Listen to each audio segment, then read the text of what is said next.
that day. I'm sorry. Jessica Roberts remembers the morning last year her now former husband nearly killed her. The pressure on my neck, it was just so quick, and he had such a grip.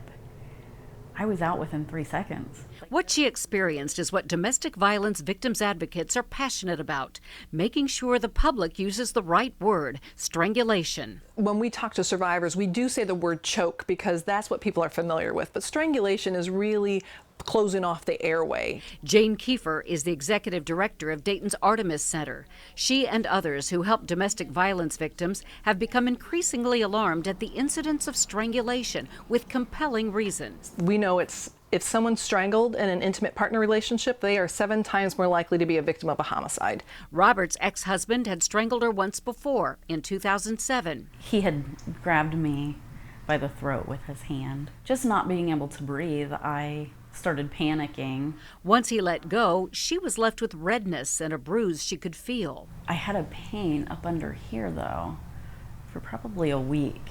Strangulation signs do not always show up right away. Bruising usually comes days later. Victims can have bloody red eyeballs, a drooping face or eyelid, changes to their voice and ability to swallow.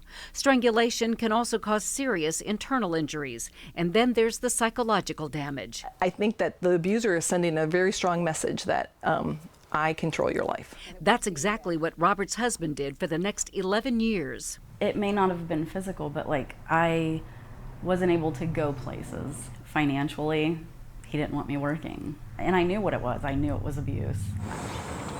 The next time Raymond Roberts strangled his wife was September 20th, 2018. She had moved out, but came back to their Springfield home to get some things out of the garage, believing he would not be there. So when I walked in, the door swung open this way, and I went this way. And then the garage door slammed behind me, and he was there. She tried to run, but he caught her. He had grabbed me from behind, and he had choked me like this. She passed out quickly, and when she came to, was bleeding from where he'd slashed her throat with a knife.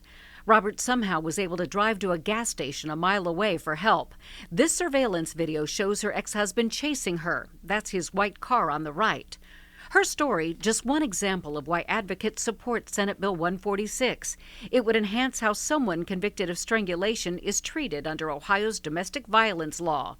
Right now, only Ohio and South Carolina do not have felony strangulation statutes. Under current Ohio law, a person convicted of strangling a spouse or family member could be charged with misdemeanor domestic violence and not ever go to jail.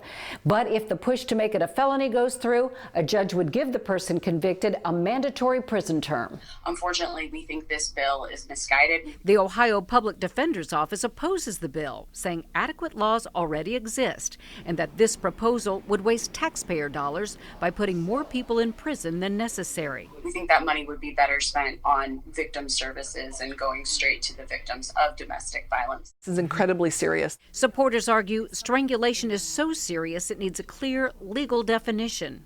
Is it an assault? Is it attempted murder? I think there's all these different things that people could label it as. But if we had a law that said, when this happens, this is the outcome, it makes it much more cleaner and more efficient. Raymond Roberts did go to prison. He's serving 11 years for attempted murder for cutting his wife's throat. But had he stopped after strangling her into unconsciousness, he might still be free today. I feel like strangulation, there'd be a lot less of it if there was more of a consequence. For the I Team, Cheryl McHenry, News Center 7.